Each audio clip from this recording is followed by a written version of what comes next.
नमस्कार बच्चों, हिंदी की कक्षा में आप लोगों का स्वागत है। बच्चों, इस वीडियो में मैं आपको शब्द विचार, प्रत्यय, काल और विलोम शब्द के बारे में पढ़ाऊंगी। तो आइए शुरू करते हैं शब्द विचार से। शब्द विचार के अंतर्गत आप शब्द के बारे में, शब्द के भेदों के बारे में और उनके 4 भेद होते हैं उसके बारे में आप पढ़ेंगे। तो सबसे पहले आइए जानते हैं कि शब्द किसे कहते हैं। बच्चों, निश्चित अर्थ वाले वर्णों के सार्थक समूह को शब्द कहते हैं। शब्द का मतलब एक निश्चित अर्थ होना चाहिए। ऐसा नहीं है कि वर्णों के समूह को हमने शब्द कह दिया फिर उनका कोई मतलब या अर्थ ही नहीं निकलता है तो तब भी हम उन्हें शब्द कहेंगे, ऐसा नहीं होगा।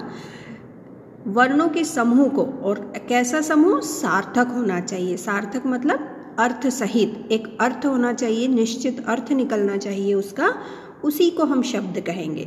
सारे वर्णों के समूह को हम शब्द बिल्कुल नहीं कहेंगे, जिनका अर्थ निकलता है हम उन्हें ही शब्द कहेंगे। अब शब्द की परिभाषा तो हमने देख ली। अब शब्द की विशेषताएं, कि शब्द की विशेषताएं क्या होती हैं। तो पहला है, शब्द वर्णों के मेल से बनता है। शब्द जो है वर्णों के मेल मतलब मिलने से।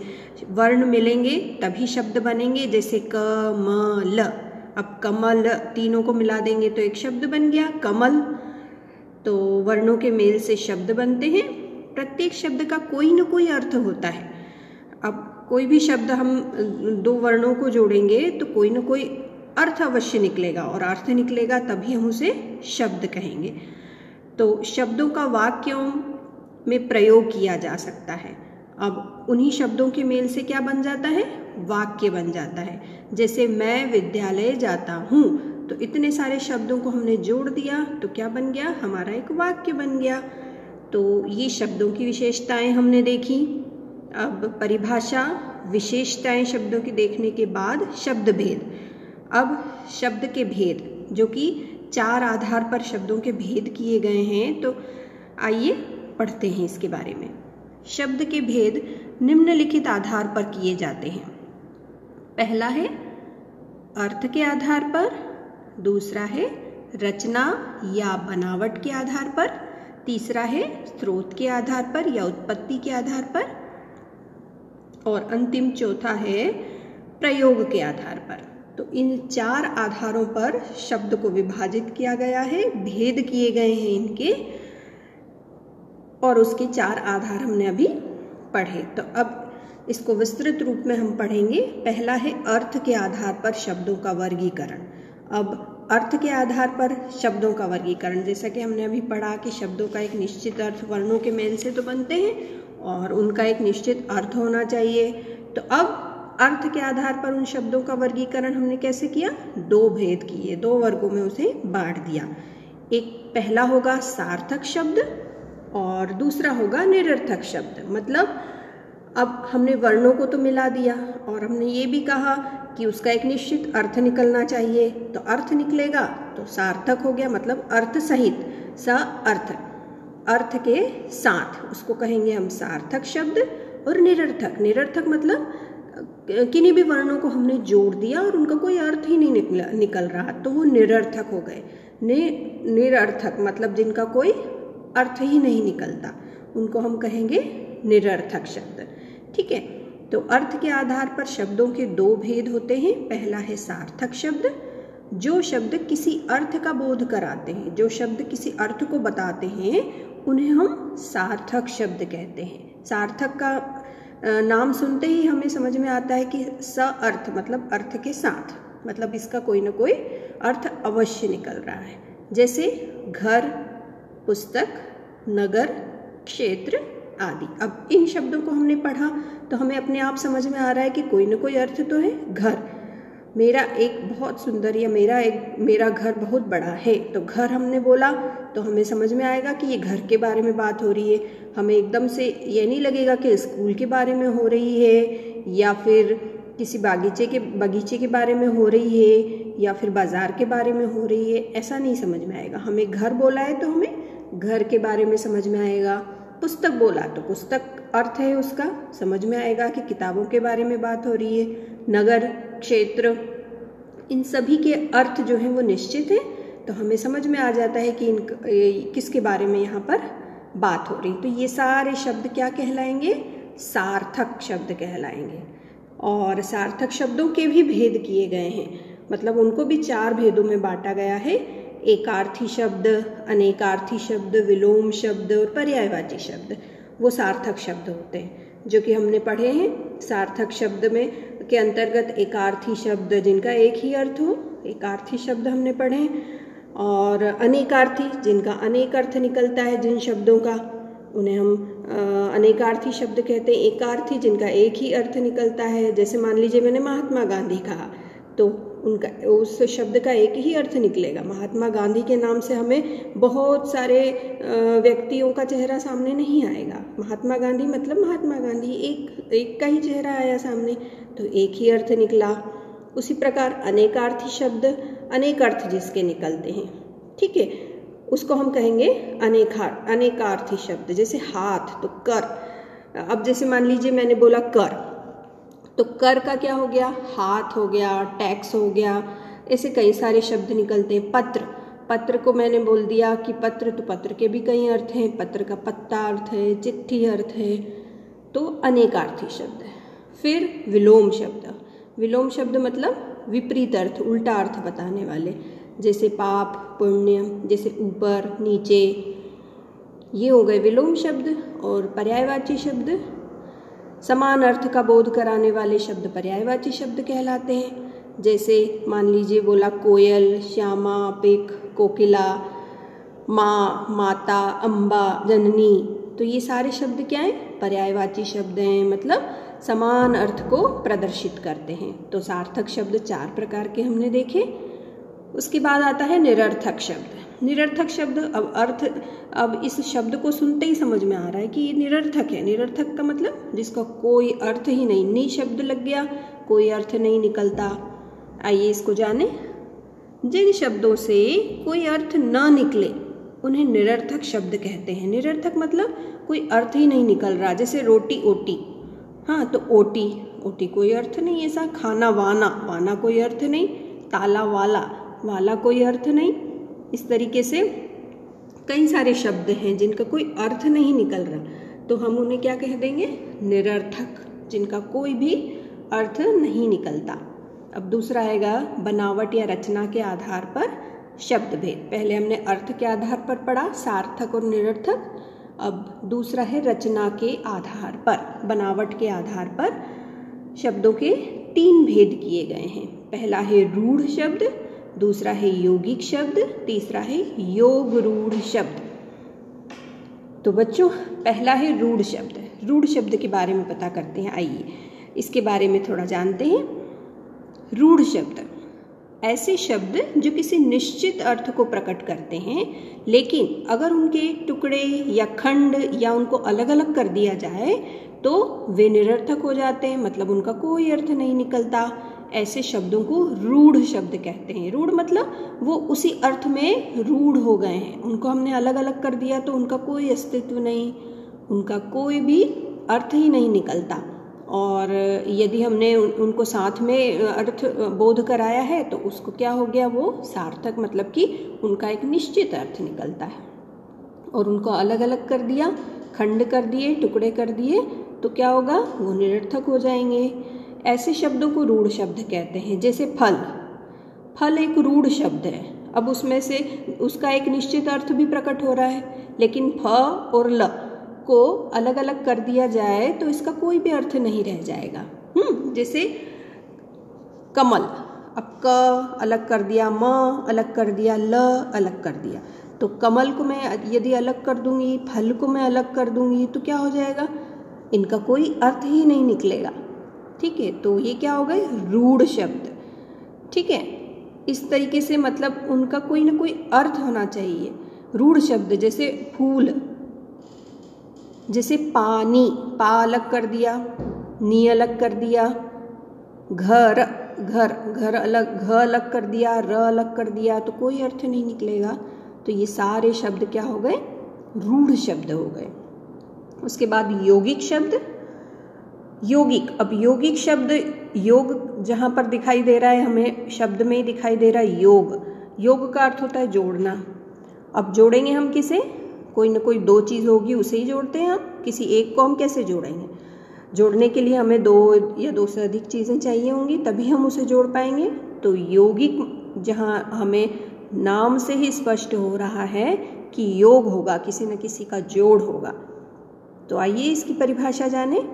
दो या दो से अधिक शब्दों के योग से बनने वाले शब्दों को यौगिक शब्द कहते हैं। अब देखो यहाँ नाम से ही स्पष्ट हो रहा है कि यौगिक है मतलब योग होगा, और योग होगा मतलब एक या एक से तो ज़्यादा होगा, एक तो होगा नहीं, दो या दो से ज़्यादा होगा।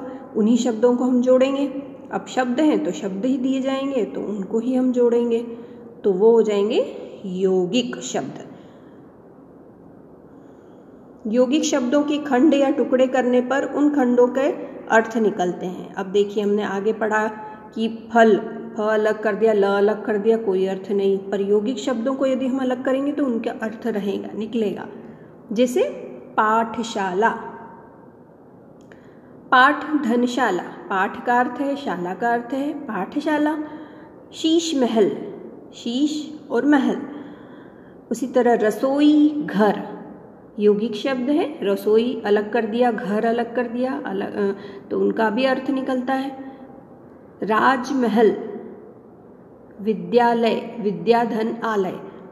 ठीक है, तो ये सारे शब्द यौगिक शब्द होंगे, मतलब इनको अलग भी कर देंगे तो भी इनका अर्थ निकलेगा। और ये दो या दो से अधिक शब्द हैं, दो शब्द हैं उनको हमने जोड़ा तो यौगिक हो गए। तो इस तरीके से यौगिक शब्द में दो या दो से अधिक शब्द होंगे, उनको हम जोड़ेंगे तो वो यौगिक होंगे, और उनको अलग करने पर उनका अर्थ भी निकलेगा। अब योग रूढ़, योग रूढ़ में योग भी जुड़ा है और रूढ़ भी जुड़ा है, मतलब हमने दोनों जो आगे पढ़े उन दोनों का ही इसमें गुण होगा। मतलब यौगिक भी होगा, योग भी होगा और रूढ़ भी होगा। कुछ शब्द ऐसे होते हैं जो एक या एक से अधिक शब्दों के मेल से बनते हैं, किंतु अपने सामान्य अर्थ का बोध न कराकर किसी विशेष अर्थ का बोध कराते हैं। इस प्रकार के शब्द योग रूढ़ शब्द कहलाते हैं। जैसे ऐसे शब्दों को बहुव्रीहि समास में समास भी कहते हैं, जैसे नीलकंठ। अब देखिए योग रूढ़ शब्द क्या हो गया? योग रूढ़ शब्द मतलब जो शब्द यौगिक होते हुए भी एक विशेष अर्थ में प्रयुक्त होते हैं, विशेष अर्थ बताते हैं। जैसे अभी मैं उदाहरण दूंगी तो आपको बिल्कुल स्पष्ट हो जाएगा। जैसे दशानन, दश धनानन, दश और आनन मतलब मुख या मुंह, तो 10 हैं जिसके सिर। अब ये तो हो गया, इसका अर्थ निकल गया कि दशानन का अर्थ होता है 10 हैं जिसके सिर। अब एक विशेष अर्थ की बात हो रही, तो विशेष अर्थ क्या हो गया? रावण। दशानन, हमने रावण के बारे में बोला है, 10 सिर उसी के होते हैं, तो हम रावण की बात कर रहे हैं। नीलकंठ, नीले कंठ वाला। अब नीले कंठ वाले कौन है, किसके बारे में हम बात कर रहे हैं? भगवान शिव, है ना, उन्हीं को हम नीलकंठ कहते हैं। तो अब एक विशेष अर्थ, वैसे नीलकंठ बोलेंगे कि नीले कंठ वाला, उसका अर्थ निकला, पर एक विशेष अर्थ क्या निकला? भगवान शिव। और पंकज, कीचड़ में उत्पन्न होने वाला अर्थात कमल। पंक धन अज, पंक का अर्थ होता है कीचड़ और अज मतलब उत्पन्न होने वाला, तो कीचड़ में जो भी खिलता है ये उसका अर्थ हुआ, पर एक विशेष अर्थ क्या हुआ? कमल। उसी तरह पीतांबर होता है, पीले हैं वस्त्र जिसके, अंबर मतलब वस्त्र। भगवान कृष्ण। चतुर्भुज, 4 हैं भुजाएं जिसकी, चतुर्भुज भगवान विष्णु। इसी तरीके से एक विशेष अर्थ प्रदर्शित करते हैं, वो हो गए योग रूढ़। अब है अगला उत्पत्ति या स्रोत के आधार पर शब्द भेद। उत्पत्ति के आधार पर पहला है तत्सम शब्द, ऐसे शब्द जिसकी उत्पत्ति संस्कृत भाषा में हुई हो और वे हिंदी भाषा में बिना किसी परिवर्तन के प्रयोग में आने लगे, ऐसे शब्द तत्सम शब्द कहलाते हैं। जैसे पुष्प, दही, आम्र आदि, ये तत्सम शब्द होंगे। जैसे ग्राम, अर्ध, चंद्र, कर्म, ये सारे शब्द क्या हो गए? तत्सम शब्द हो गए। मतलब ऐसे शब्द जिनकी उत्पत्ति संस्कृत भाषा से हुई है और वे हिंदी में बिना किसी परिवर्तन के आ गए। वो शब्द कौन से होंगे? संस्कृत भाषा के होंगे। जैसे गौ, जैसे गृह, घर के लिए हम गृह का प्रयोग करते हैं। जैसे हस्त, हाथ के लिए करते हैं, तो वो संस्कृत शब्द है, इसलिए वो तत्सम हो गए। और बिल्कुल उससे विपरीत तद्भव है। ऐसे शब्द जिनकी उत्पत्ति संस्कृत भाषा से तो हुई थी, लेकिन उनका रूप बदलकर हिंदी में प्रयोग किए जाते हैं, जैसे उन्हें तद्भव कहते हैं। जैसे हमने मान लो दुग्ध कहा, तो दुग्ध तत्सम शब्द है क्योंकि वो संस्कृत का है, और उसी का रूप बदलकर हमने दूध कह दिया तो वो तद्भव हो गया। ठीक है, मतलब हिंदी में संस्कृत के तो शब्द हैं पर उनका रूप जो है वो बदल गया और वो हिंदी में इस तरह से प्रयोग किए जाने लगे। फूल, दही, आम, आम रहे तो आम का प्रयोग करने लगे हम हिंदी भाषा में, तो उसका रूप बदल गया। उसी प्रकार चंद्र है तो चांद का, कर्म है तो काम, ग्राम है तो गांव, घट है तो घड़ा, पंच है तो पांच, दुग्ध है तो दूध। इस तरीके से हम तद्भव मतलब हिंदी वाले शब्द जो कि हिंदी भाषा में प्रयोग किए जाते हैं। संस्कृत भाषा से तो उत्पत्ति हुई है पर उनका रूप बदलकर हिंदी में वो प्रयोग किए जाते हैं, वो हो गए तद्भव।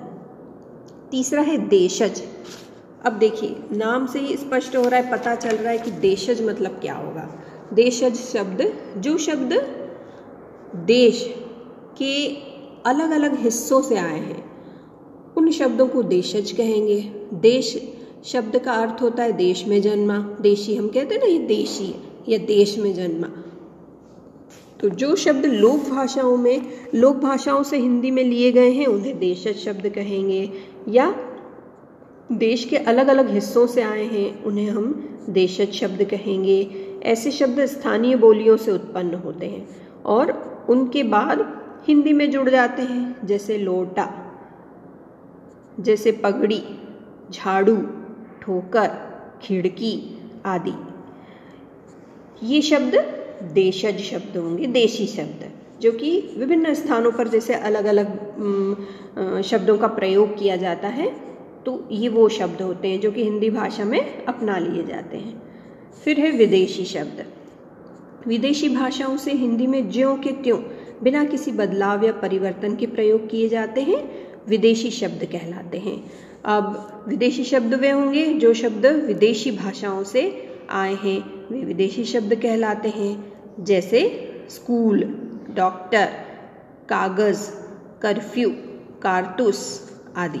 दो भिन्न भिन्न भाषाओं के मेल से बने शब्दों को संकर शब्द भी कहते हैं। जैसे लाठी चार्ज, लाठी हिंदी का शब्द है और चार्ज अंग्रेजी, तो ये भी हो गए।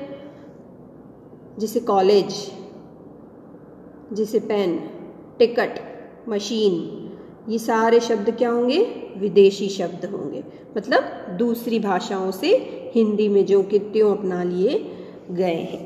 ठीक है ना। जैसे आजकल सबसे ज़्यादा कितना सारा शब्द चल रहा है, कितना ज़्यादा प्रचलन में है, मास्क, सोशल डिस्टेंसिंग, ये सारे शब्द हम ज्यों के त्यों ही उपयोग हिंदी में करने लगे हैं, है ना। तो ऐसे के ऐसे ही शब्दों का मुख का आवरण इस तरीके से हम नहीं बोलते कि मुखावरण का प्रयोग कीजिए, हम मास्क तुरंत बोल देते हैं, मास्क का प्रयोग कीजिए। तो मतलब ये है कि दूसरी भाषा के जो शब्द होंगे उनको हमने ज्यों का त्यों ही अपना लिया है, वो हो गए विदेशी भाषा के शब्द। उसके बाद प्रयोग के आधार पर शब्द भेद। प्रयोग के आधार पर विकारी शब्द वाक्य में प्रयोग करते समय लिंग, कारक, वचन आदि के अनुसार जिन शब्दों के रूप में परिवर्तन हो जाता है उन्हें विकारी शब्द कहते हैं। विकारी शब्द के नाम से स्पष्ट हो रहा है, विकार आ गया मतलब परिवर्तन हो गया उसमें, विकारी मतलब परिवर्तन आना। तो अब लिंग के आधार पर कैसे परिवर्तन हो गया?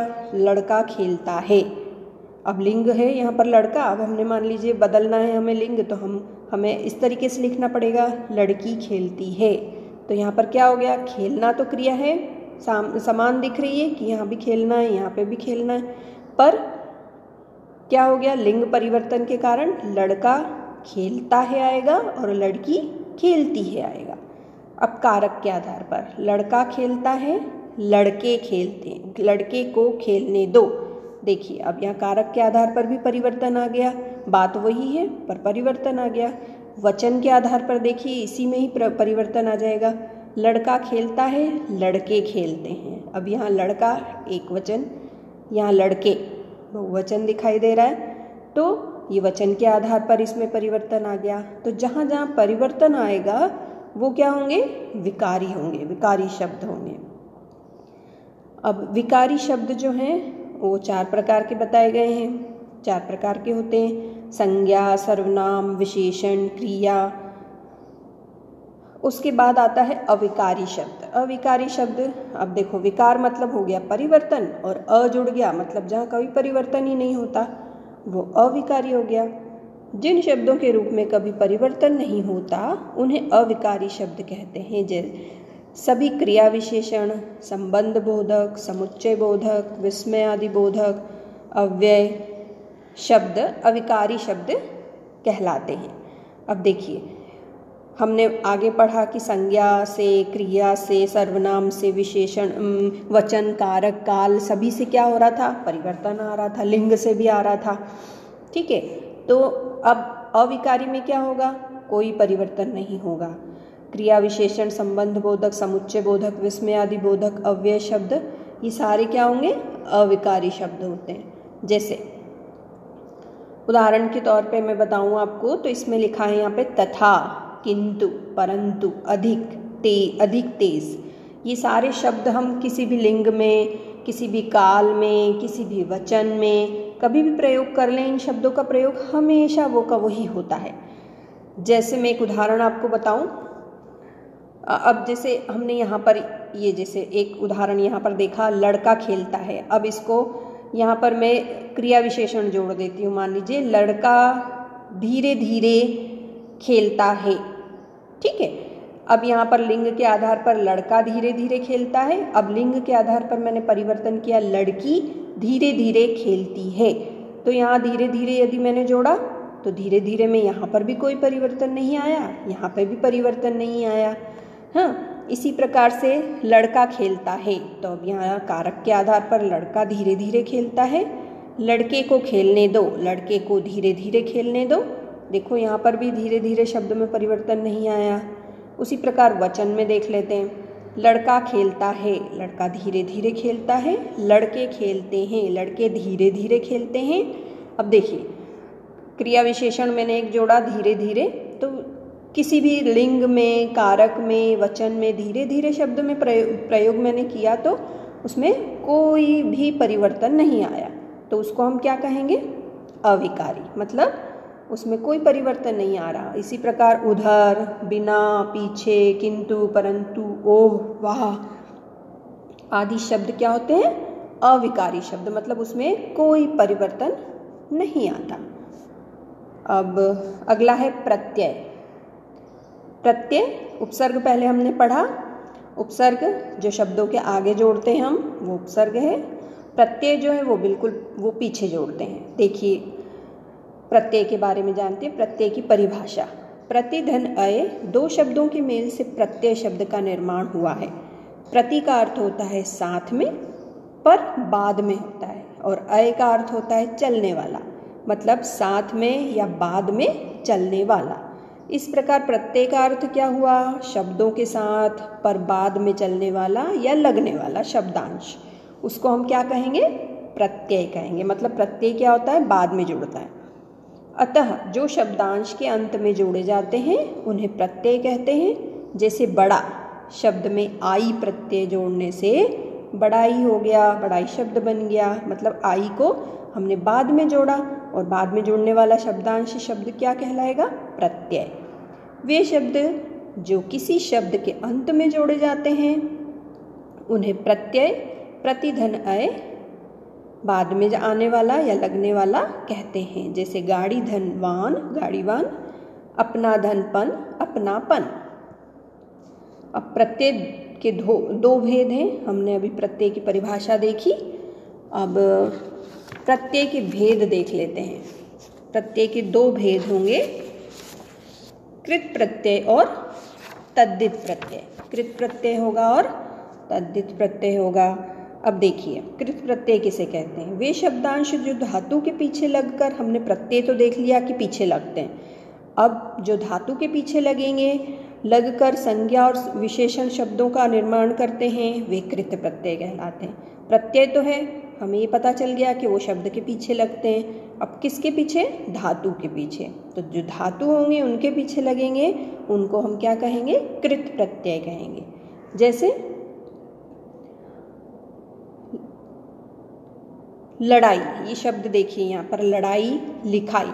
अब यहाँ पर आई तो प्रत्यय है और लड़ या लिख या पढ़ाई है तो पढ़, ये सब क्या है? धातु हैं। तो ये धातु में लगा आई प्रत्यय, लड़ में या लिख में आई प्रत्यय लगा तो लड़ाई, लिखाई, पढ़ाई, इस तरीके से। उड़ान, थकान, मिलान, आन प्रत्यय, उड़ धातु, थक धातु, मिल। उसी प्रकार बचाव, बहाव, खिंचाव। आव प्रत्यय, धातु कौन सी होगी? बच, बह और खिंच।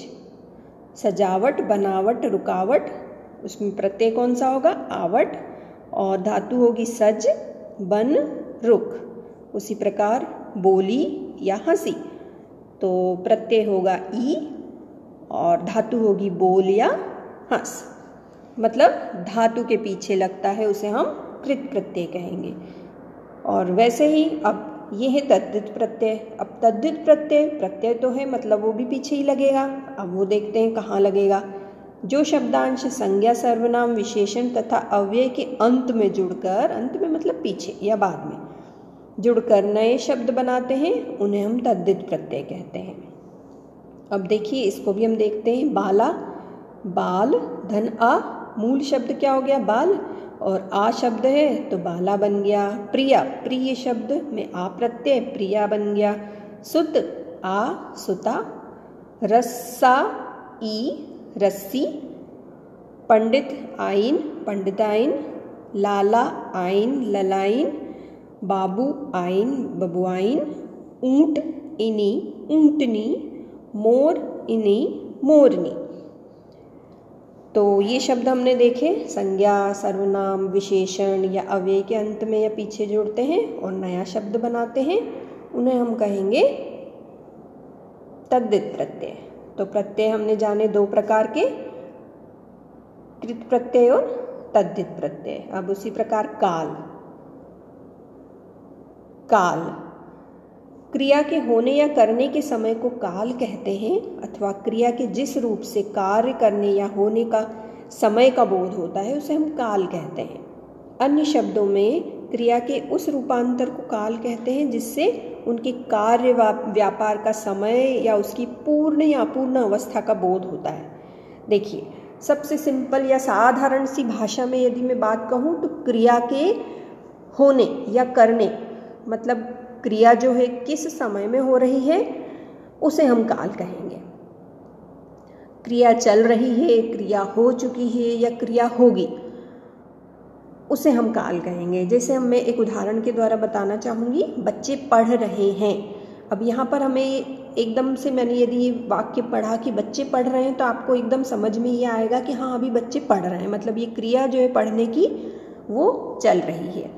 अब यदि मैंने ये पढ़ा कि बच्चे पढ़ रहे थे, तो बच्चे पढ़ रहे थे, जैसे इस वाक्य को सुना तो मन में एकदम से ये आपको आएगा विचार कि पढ़ने की क्रिया हो चुकी है, था, क्योंकि हमने यहाँ पर थे लगाया है। बच्चे पढ़ रहे थे मतलब वो पढ़ चुके हैं। और बच्चे पढ़ेंगे, अब यहाँ मैंने पढ़ेंगे लगाया, मतलब क्या है, बच्चे न तो पढ़ रहे थे और न बच्चे पढ़ रहे हैं, अभी वो पढ़ेंगे। मतलब एक वाक्य को पढ़ने पर पता चला कि क्रिया चल रही है, दूसरे वाक्य को पढ़ने पर पता चला क्रिया हो गई है, और तीसरे वाक्य को पढ़ने पर पता चला अभी क्रिया नहीं हुई। तो इन वाक्यों की क्रियाओं से कार्य के होने का समय प्रकट हो रहा है, मतलब क्रिया किस समय में हो रही है हमें ये पता चल रहा है, तो उसी को हम काल कहेंगे। तो हमने काल की परिभाषा देख ली। अब काल के भेद, भूतकाल, वर्तमान काल, भविष्यत काल। भूतकाल, भूतकाल में क्रिया के जिस रूप से यह पता चले कि कार्य समाप्त हो चुका है, जैसे हमने बच्चे पढ़ रहे थे, मतलब क्रिया क्या हो गई, पूरी हो चुकी है, समाप्त हो चुकी है, उसे हम भूतकाल कहेंगे। उदाहरण के द्वारा देखिए, रोहन हॉकी खेल रहा था। अब यहाँ पर रोहन हॉकी खेल रहा था मतलब खेल रहा था मतलब वह खेल चुका है। ठीक है, तो इस वाक्य को पढ़ने से पता चल रहा है कि अभी वो हॉकी खेल नहीं रहा है और न ही वो खेलेगा, वो खेल चुका है, खेल रहा था। काव्या ने सुंदर चित्र बनाया। तो अब बनाया से मतलब वो बना चुकी है, ये पूरा चित्र जो है वो न तो बना रही है न बनाएगी, वो बना चुकी है। तो इन वाक्यों को पढ़कर हमें पता चल रहा है कि क्रिया जो है वो हो चुकी है, तो हम उसे भूतकाल कहेंगे। अब भूतकाल के भेद, भूतकाल के निम्नलिखित 6 भेद माने गए हैं। सामान्य भूतकाल, आसन्न भूतकाल, पूर्ण भूतकाल, अपूर्ण भूतकाल, हेतुमत भूतकाल और संदिग्ध भूतकाल। ये 6 भेद जो हैं वो होते हैं भूतकाल के। तो हमने भूतकाल पढ़ा, मतलब क्रिया के होने का, क्रिया के जिस रूप से यह पता चले कि कार्य जो है वो समाप्त हो चुका है कार्य, उसे हम भूतकाल कहेंगे। उसी प्रकार वर्तमान काल, वर्तमान काल में जैसे मैंने अभी पहले वाक्य में पढ़ा था कि बच्चे पढ़ रहे हैं, तो पढ़ रहे हैं मतलब क्रिया चल रही है। तो आइए जानते हैं इसकी परिभाषा। क्रिया के जिस रूप से यह पता चले कि कार्य अभी चल रहा है, मतलब अभी हो रहा है, उसे वर्तमान काल कहते हैं। जैसे अभी हिंदी की कक्षा चल रही है, अभी बच्चे हिंदी पढ़ रहे हैं। ठीक है, तो मतलब ये कार्य जो है अभी चल रहा है, इससे हमें ये पता चल रहा है। तो अब देखिए यहाँ पर पक्षी आकाश में उड़ रहे हैं, तो यहाँ दिखाई दे रहा है कि पक्षी अभी उड़ रहे हैं, ऐसा नहीं कि वो उड़ चुके हैं या उड़ेंगे, ऐसा नहीं पता चल रहा है। इसमें यहाँ इस वाक्य से पता चल रहा है कि वो उड़ रहे हैं। नानी बच्चों को कहानी सुना रही है, अब यहाँ पर ये क्रिया जो है वो चल रही है, सुना रही है वो, तो ये वर्तमान काल होगा, जिससे हमें पता चले क्रिया के उस रूप से, जिस रूप से हमें ये पता चले कि अभी कार्य जो है चल रहा है, तो उसे हम वर्तमान काल कहेंगे। वर्तमान काल के 3 भेद बताए गए हैं, सामान्य वर्तमान काल, अपूर्ण वर्तमान काल और संदिग्ध वर्तमान काल। उसी प्रकार भविष्यत काल। अब भविष्यत काल में क्या होगा, बच्चे पढ़ेंगे, जैसे मैंने आगे बताया, तो पढ़ेंगे मतलब अभी वो क्रिया नहीं हुई है, तो कार्य के जिस रूप से यह पता चले कि कार्य आने वाले समय में होगा, उसे हम भविष्यत काल कहेंगे। जैसे माँ आएगी तब मैं खेलने जाऊँगा, तो खेलने जाऊँगा मतलब ये है कि अभी न वो खेल रहा है न वो खेल चुका है, अभी वो जाएगा, मतलब क्रिया जो है वो आने वाले समय में होगी।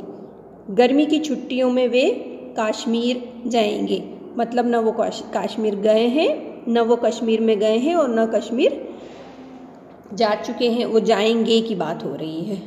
तो जिस रूप से यह पता चले कि कार्य आने वाले समय में हो रहा है, उसे हम भविष्यत काल कहेंगे। तो काल हमने पढ़े, भूतकाल, वर्तमान काल और भविष्यत काल। अब उसके बाद जान लेते हैं विलोम शब्द। विलोम शब्द से तो बच्चे भली भांति परिचित होते हैं। विलोम शब्द या विपरीतार्थक शब्द भी उनको कहते हैं। विलोम शब्द मतलब उल्टा अर्थ बताने वाले शब्द।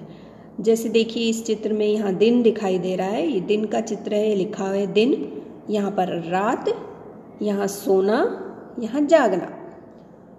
तो यहाँ दिए गए दिन और रात शब्द एक दूसरे के विपरीत अर्थ प्रकट कर रहे हैं। इसी प्रकार सोना और जागना भी एक दूसरे का विपरीत अर्थ, विपरीत मतलब उल्टा अर्थ बता रहे हैं। तो इन शब्दों से हमें पता चल रहा है कि उल्टा अर्थ निकल रहा है। जैसे ऊपर नीचे, आगे पीछे, दिन रात। इसी तरीके से इसकी परिभाषा होगी, एक दूसरे के विपरीत अर्थ प्रकट करने वाले शब्दों को विलोम या विपरीतार्थक शब्द कहते हैं। विलोम शब्द मतलब जो शब्द एक दूसरे का उल्टा अर्थ प्रदर्शित करते हैं। तो इसको हम उदाहरण के द्वारा जान लेते हैं। अंधकार, प्रकाश, अंधकार मतलब अंधेरा, प्रकाश मतलब उजाला। अनुकूल, प्रतिकूल, आदि, अंत, उपकार, अपकार, अनुज, अग्रज, आदान प्रदान, नास्तिक, आस्तिक या आस्तिक, नास्तिक। तो यदि प्रकाश कहा तो आप अंधकार लिखेंगे, प्रतिकूल अंत, आदि, अपकार उपकार, अग्रज अनुज, प्रदान आदान प्रदान, नास्तिक आस्तिक, इस तरीके से आप लिखेंगे। तो ये हो गए विलोम शब्द। विलोम शब्द मतलब उल्टा अर्थ प्रदर्शित करने वाले। ये जितने भी शब्द मैंने उदाहरण के अभी बताए, ये सब एक दूसरे का विपरीत या उल्टा अर्थ प्रदर्शित करते हैं, तो हम इसे विपरीतार्थक या विलोम शब्द कहेंगे। तो बच्चों, आज शब्द विचार के बारे में जाना, प्रत्यय के बारे में जाना, काल के बारे में जाना और विलोम शब्द के बारे में इस वीडियो के द्वारा आपने जाना। तो आशा करती हूँ कि यह वीडियो आपको पसंद आया होगा। धन्यवाद।